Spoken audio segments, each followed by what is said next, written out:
আগামী ৩০ এপ্রিলের পর সারা দেশে জুয়া, অনলাইন জুয়া এবং মাদকের বিরুদ্ধে সমন্বিত অভিযান পরিচালনা করবে সরকার।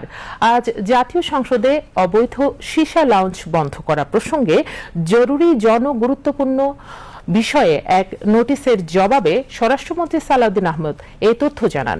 স্বরাষ্ট্রমন্ত্রী বলেন, নির্বাচনী ইশতেহার অনুযায়ী দেশে জুয়া, অনলাইন জুয়া এবং মাদকের বিরুদ্ধে জিরো টলারেন্স নীতি ঘোষণা করেছে সরকার। তিনি বলেন, বিগত আওয়ামী লীগ সরকারের আমলে রাজধানীর অভিজাত এলাকায় ব্যাপকভাবে অবৈধ সীসা বার ও লাউঞ্জ গড়ে ওঠে।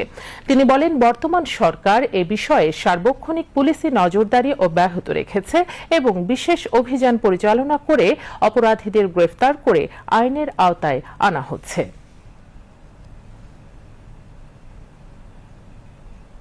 বিগত আওয়ামী লীগ সরকারের শাসনামলে 2009 থেকে 2024 পর্যন্ত রাজধানী ঢাকার গুলশান, বনানী, ধানমন্ডি, মোহাম্মদপুর, উত্তরা ও বারিধারার মতো অভিজাত এলাকায় আবাসিক ভবন, রেস্টুরেন্ট এবং ক্যাফের আড়ালে ব্যাপকভাবে অবৈধ সীসা বার ও লাউঞ্জ গড়ে ওঠে।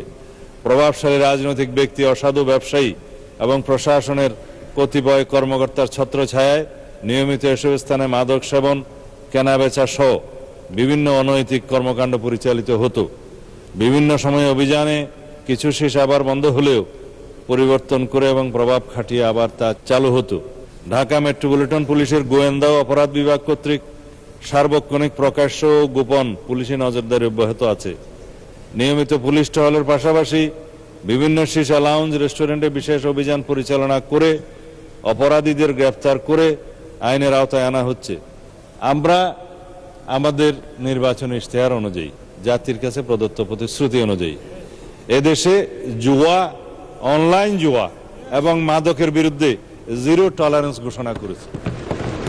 আগামী 30 এপ্রিলের পরে, এই মহান সংসদের সেশন শেষ হওয়ার পরে আমরা সমন্বিতভাবে এ বিষয়ে সারা দেশে একটি সুসমন্বিত অভিযান পরিচালনা করব। মাননীয় স্পিকার, এই দেশের যুব সমাজকে রক্ষা করার জন্য এর কোনো বিকল্প নয়। মাননীয় স্পিকার, আপনাকে ধন্যবাদ। এর আগে বিকেলে স্পিকার হাফিজউদ্দিন আহমেদের সভাপতিত্বে সংসদের বৈঠক শুরু হয়। সংসদে আজ টেবিলে উত্থাপিত এক প্রশ্নের জবাবে এলজিআরডি ও সমবায় মন্ত্রী মির্জা ফখরুল ইসলাম আলমগীর জানান, অতীত অভিজ্ঞতার ভিত্তিতে দেশের সব স্থানীয় সরকার নির্বাচন সম্পন্ন করতে 10 মাস থেকে 1 বছর পর্যন্ত সময় লাগতে পারে। অপর এক প্রশ্নের জবাবে তিনি জানান, বিগত আওয়ামী লীগ সরকারের আমলে কোটি কোটি টাকা ব্যয়ে কেনা ইলেকট্রনিক ভোটিং মেশিন প্রকল্পে ভয়াবহ অনিয়ম ও দুর্নীতির অভিযোগ তদন্ত করছে দুর্নীতি দমন কমিশন।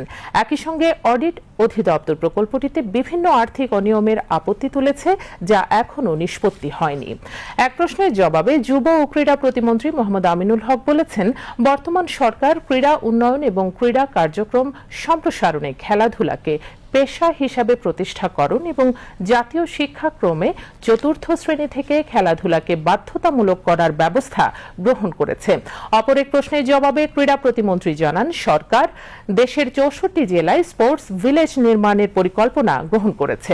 এদিকে জাতীয় সংসদে আজ রাষ্ট্রপতির ভাষণ সম্পর্কে আনীত ধন্যবাদ প্রস্তাবের উপর আলোচনা অনুষ্ঠিত হয়।